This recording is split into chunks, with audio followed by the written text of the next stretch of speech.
You know how every old building seems to have its secrets? Those stories that get passed around in whispers, tales that kind of turn into legends over time.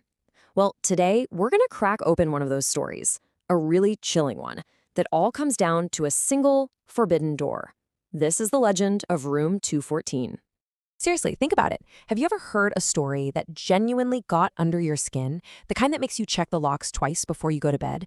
The legend we're diving into today is exactly one of those. It's so simple, so direct, and it's deeply unsettling because it really plays on our most basic fears. All right, so every good scary story has to have that one specific place, right? The spot where everything normal just starts to unravel. For this story, that place is an old hostel in Delhi, and the whole legend is focused on one single room. 214.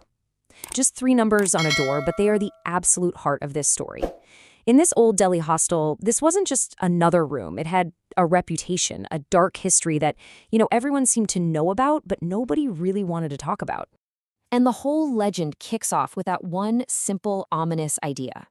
The room wasn't just empty, people were actively staying away from it. It was like this unspoken rule among all the students and the staff. Room 214 stays empty, period. And of course, every story like this needs a skeptic, right? The person who represents our own logical side. So meet Ravi. He's a new student, he hears all these whispers about room 214, and he doesn't feel scared. He gets curious. So what does he do? The one thing nobody else would. He walks right up to the warden and asks for the key. Okay, so the stage is set. Our skeptic has officially challenged the local ghost story. Now, we get to find out what actually happens when the sun goes down and that old hostel gets quiet. So, after a bit of back and forth, the warden reluctantly gives Ravi the key. And that first night, it starts out exactly how Ravi thought it would. Totally, completely normal. He probably went to sleep feeling pretty smug, thinking the stories were just a bunch of nonsense. But then, 2 a.m. hits, and the silence is broken. It wasn't a big, loud crash. It was more of a feeling, a presence that was announced by a sound, a slow, deliberate walking sound. Just imagine that for a second, being woken up from a deep sleep in a strange room by the sound of someone walking around when you know you're supposed to be alone. The story describes the sound as this soft tick, almost like this sound of bare feet on a cold, hard floor. It's methodical, it's slow, and there's no mistaking it. It's in the room.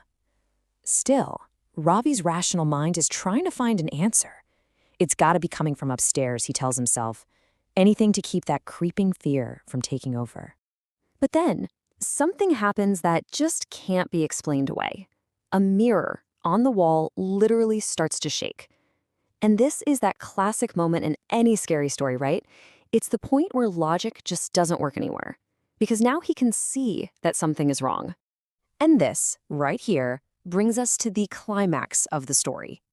Ravi, his heart is probably pounding out of his chest, but he works up the courage to look straight at what's causing all this. So he forces himself to look into that shaking mirror. And the big question isn't just what he sees, but what's looking back at him. And here it is, the absolute horror of the situation. In the mirror's reflection, there is a girl standing right behind him. But when he spins around in a panic to look, there's no one there. The room is empty. The terror, it only exists in the reflection. He can't help himself. He has to look again. He has to know. And when he does, the horror just ramps up. His eyes meet the mirror for a second time, and she's not just there anymore. She's closer. And then comes the truly terrifying part. She slowly starts to smile. And right as that smile forms on her reflected face, bam! The lights in the room suddenly go out. The last thing he saw was that smiling face, and then just darkness. So the peak of the action is over. But this story? Oh, it's not done yet. The real horror in a story like this is usually found in the aftermath, in the quiet that comes after the scream. The next morning, his friends finally get the door open. They find no signs of a fight, nothing's broken. It's just Ravi, sitting silently in a corner of the room, looking, completely broken. The result of that one night is just devastating.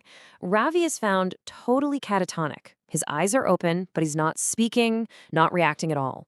Whatever he saw in that darkness just shattered him. And the school's response? They don't investigate. They don't try to debunk it. They just lock room 214 for good, which basically confirms the legend forever. And that's where Ravi's story ends. But the legend just gets stronger. With that door locked forever, the story was basically set in stone. And the source material ends on this one final, chilling note. Other students still say that sometimes, late at night, after 2 a.m., you can still hear the sound of someone walking barefoot inside that sealed room. Which leaves just one last really unsettling question.